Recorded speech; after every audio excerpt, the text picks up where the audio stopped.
Hello दोस्तों, welcome to my YouTube channel. दोस्तों, Bhabha atomic research centre Maharashtra की तरफ से नई भर्ती का वैकेंसी का जो नोटिफिकेशन है वो डिक्लेयर हो चुका है। तो जिन लोगों ने भी आईटीआई डिप्लोमा इलेक्ट्रिकल से या फिटर से कर रखा है तो उनके लिए काफ़ी अच्छी वैकेंसी और काफ़ी अच्छी खुशखबरी है। तो दोस्तों, फॉर्म को कौन कौन भर सकता है वो बेसिकली इसका जो डिटेल नोटिफिकेशन है उस पर हम बात करेंगे। सबसे पहले बात कर लेते हैं इसकी opening date and closing date की बात करें तो इसमें ऑलरेडी यहाँ पे नोटिफिकेशन में मेंशन कर दिया गया है कि 24 अप्रैल से इसका फॉर्म भरना स्टार्ट हो चुका है और 22 मई तक आपको फॉर्म भरने की इसमें डेट दे रखी है। तो दोस्तों, इस चैनल पे अगर आप नए हैं तो सबसे पहले इस चैनल को सब्सक्राइब कर दें, शेयर करना ना भूलें। दोस्तों, इसमें 3 पोस्ट निकाली गई हैं, जैसे technical officer group C and scientific assistant and technician भी। तो दोस्तों, इसमें जो मेरा एम है वो टेक्नीशियन वालों के लिए है। जिन लोगों ने भी टेक्निकल कोर्स कर रखा है उसके बारे में बताऊंगा, और जो बाकी technical officer and scientific assistant है वो हायर एजुकेशन वालों के लिए। तो दोस्तों, इसमें नोटिफिकेशन को मैं ऑलरेडी डिस्क्रिप्शन में दे दूंगा, तो वहाँ से जाके आप डाउनलोड करके आप अपने अकॉर्डिंग फॉर्म को देख सकते हैं और कौन कौन सी एलिजिबिलिटी क्राइटेरिया है वो भी आप चेक कर पाएंगे। दोस्तों, सैलरी की बात कर लें तो टेक्नीशियन वालों के लिए यहाँ पे सैलरी मेंशन की गई है 21,700। तो यानी सैलरी भी काफ़ी अच्छी है और ट्रेनिंग के पीरियड में भी रहेंगे। और इसमें एक तो बॉन्ड भी साइन कराया जाएगा, वो डिटेल में हम बात करेंगे लास्ट में। तो पहले हम बात कर लेते हैं क्वालिफिकेशन की। दोस्तों, जैसे कि आप यहाँ पे देख पा रहे हैं टेक्निकल ऑफिसर की जो जिन लोगों ने जिसको भी फॉर्म भरना है तो वो अगर ये एलिजिबिलिटी क्राइटेरिया फुलफिल करता है तो वो इस फॉर्म को फिलअप कर पाएगा। जैसे कि इसमें एक तो एमएससी मांग रखा है, केमिस्ट्री से, एमएससी फिजिक्स से होना चाहिए, बीई या BTech agriculture, chemical, civil and computer science. यानी इन स्टेट से अगर आपने बीटेक बीई कर रखा है तो आप इस फॉर्म को अप्लाई कर पाएंगे। ऑल्सो 60% मार्क्स होने चाहिए आपके। और माइनिंग से भी अगर आपने बीई बीटेक कर रखा है, इलेक्ट्रिकल से, इलेक्ट्रॉनिक से या इंस्ट्रूमेंटेशन से, वो सभी लोग इस फॉर्म को अप्लाई कर पाएंगे। और पोस्ट की यहाँ पे आप बात कर रहे हैं तो पोस्ट यहाँ पे आप देख पा रहे हैं कि टोटल कितनी है, ड्रिलिंग की, इलेक्ट्रिकल की कितनी है, टोटल नंबर पोस्ट 23 है। तो वो अपने अकॉर्डिंग आप यहाँ पे देख पाएंगे। अब दोस्तों, सबसे पहले हम बात करेंगे कि डिप्लोमा वालों के लिए क्या क्या एलिजिबिलिटी क्राइटेरिया रखा गया है। दोस्तों, इसमें एक पोस्ट है, बहुत ही इसमें कम क्वालिफिकेशन मांगा गया है। जैसा कि यहाँ पे आप देख पा रहे हैं 10th पास होना चाहिए, 10th होनी चाहिए, 10th के बाद प्लस आपके पास second class boilers attendant certificate होना चाहिए। अगर आपने 10वीं कर रखी है और आपके पास ये सर्टिफिकेट है, कौन सा है, सेकंड क्लास का बॉयलर अटेंडेंट सर्टिफिकेट है, तो आप इस फॉर्म को अप्लाई कर पाएंगे। अब दोस्तों, हम बात करेंगे कि जो हमारे डिप्लोमा वाले हैं, जिन लोगों ने 3 साल का कोर्स कर रखा है, तो कई बार क्या है, कई वैकेंसी आती हैं तो उसमें केवल 3 ईयर का डिप्लोमा ही इसमें वैलिड होता है या मांगा जाता है। इसमें क्या है, आपके पास दोनों के लिए मौका है। जो जिन लोगों ने भी 3 ईयर का डिप्लोमा कर रखा है और जिसने भी 2 ईयर का डिप्लोमा कर रखा है, इसमें देखो ऑलरेडी यहाँ पे लिखा गया है कि diploma should be 3 years after 10th या 2 ईयर आफ्टर 10th या आईटीआई एंड बीएससी कैंडिडेट, वो सारे ऑलरेडी यहाँ पे मेंशन किए गए हैं। तो आप यहाँ पे देख पा रहे हैं कि बीएससी हो गया, ये अपने अकॉर्डिंग यहाँ पे आप चेक कर लेना और अपने बिहार पर जो भी आपकी क्वालिफिकेशन है उसके अकॉर्डिंग आप फॉर्म को भर सकते हैं। वैसे इस फॉर्म में क्या है, वो सारे जिसने भी बीएससी कर रखा है, बीएससी के जितने भी कोर्स होते हैं वो सारे सभी के लिए एलिजिबल हैं। अब दोस्तों, डिप्लोमा वाले की बात करें तो जैसे इलेक्ट्रिकल है तो इलेक्ट्रिकल वाले फॉर्म भर सकते हैं। इलेक्ट्रिकल की 144 वैकेंसी है, काफ़ी ज़्यादा वैकेंसी है। एंड डिप्लोमा मैकेनिकल की तो वैकेंसी यहाँ पे देख पा रहे हैं काफ़ी ज़्यादा है, यानी 328 वैकेंसी इसमें निकाली गई। बाकी सिविल हो गया, आर्किटेक्चर हो गया, ऑटोमोबाइल हो गया, ये सभी के वैकेंसी कम है थोड़ा बहुत, बाकी इलेक्ट्रिकल मैकेनिकल की सबसे ज़्यादा है। दोस्तों, इसमें एक और है इंडस्ट्रियल सेफ्टी। इंडस्ट्रियल सेफ्टी में क्या है, वैकेंसी तो कम है, टोटल नंबर ऑफ 3 वैकेंसी हैं और अनरिजर्व की 1 है। एससी और एसटी, ओबीसी और ईडब्ल्यूएस वालों के लिए वैकेंसी नहीं है। डिप्लोमा अगर आपने किसी भी ट्रेड से कर रखा है, इलेक्ट्रिकल, मैकेनिकल, सिविल, किसी से भी कर रखा है, उसके अलावा आपने 1 ईयर का डिप्लोमा सर्टिफिकेट कोर्स कर रखा है, वो भी इंडस्ट्रियल सेफ्टी में, तो आप इस फॉर्म को अप्लाई कर पाएंगे। या आपके पास बीएससी है विथ 50% मार्क्स एंड 1 ईयर का डिप्लोमा है certificate course of industrial safety से, तो आप इस फॉर्म को अप्लाई कर पाएंगे। अब दोस्तों, हम बात कर लें टेक्नीशियन, यानी जो भी आईटीआई वाले हैं उनका जो है नोटिफिकेशन आप देख पा रहे हैं यहाँ पे ऑलरेडी यहाँ पे मेंशन किया गया है। फिटर है, टर्नर है, मैकेनिस्ट, वेल्डर, इलेक्ट्रीशियन, इलेक्ट्रॉनिक्स। तो इसमें देखो, इसमें 10th पास होना चाहिए आपके पास मिनिमम, और प्लस आपके पास क्या होनी चाहिए, आईटीआई होनी चाहिए। आईटीआई के साथ क्या है, आपके पास 60% मार्क्स होने चाहिए आपके 10th में भी और आईटीआई में भी।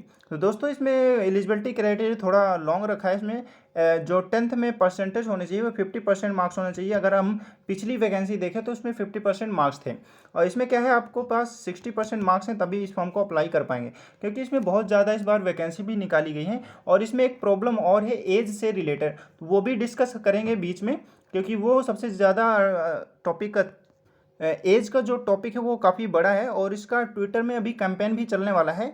तो दोस्तों उसमें जल्दी से जल्दी जाके अपना वोट देंगे।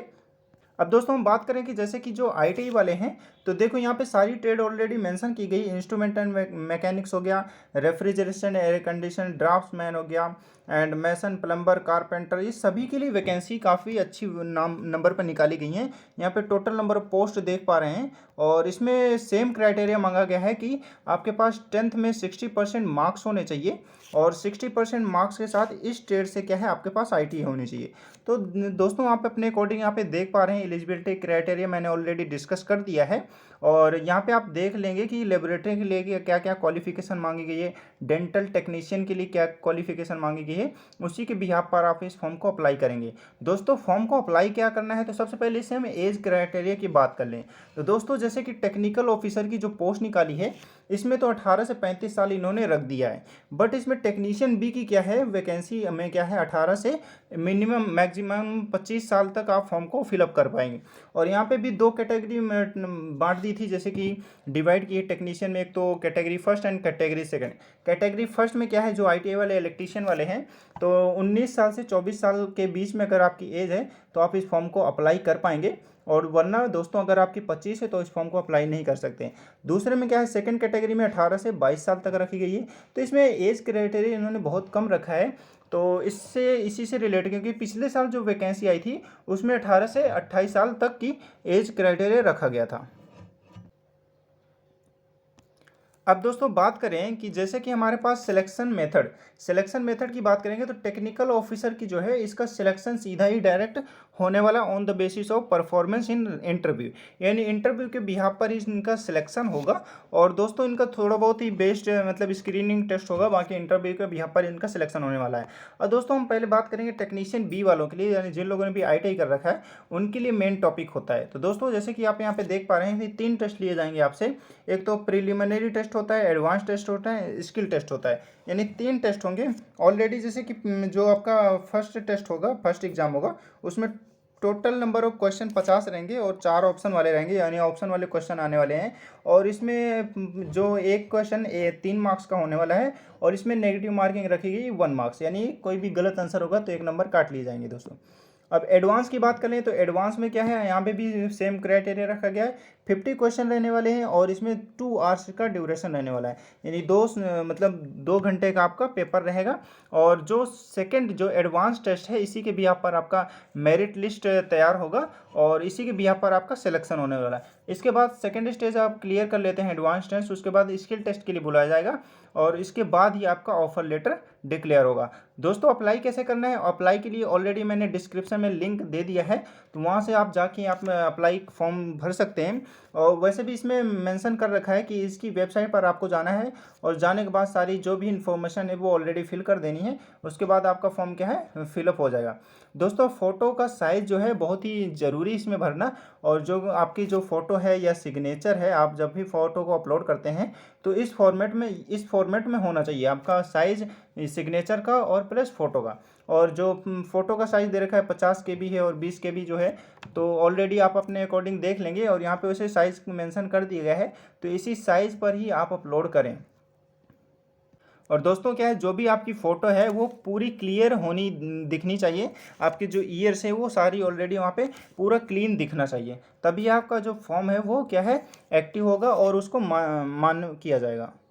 दोस्तों एग्ज़ाम फीस की बात कर लें कि जैसे आप जब भी फॉर्म को फिलअप करेंगे, तो इसमें क्या है, फॉर्म फिलअप की जो एप्लीकेशन फ़ीस है वो 100 रुपये रखी गई है टेक्नीशियन वालों के लिए, और टेक्निकल ऑफिसर के लिए 500, और साइंटिफिक असिस्टेंट की 150 रुपये रखी गई। तो इसमें फ़ीस भी, फॉर्म फिलअप की फ़ीस भी बहुत ही कम है दोस्तों।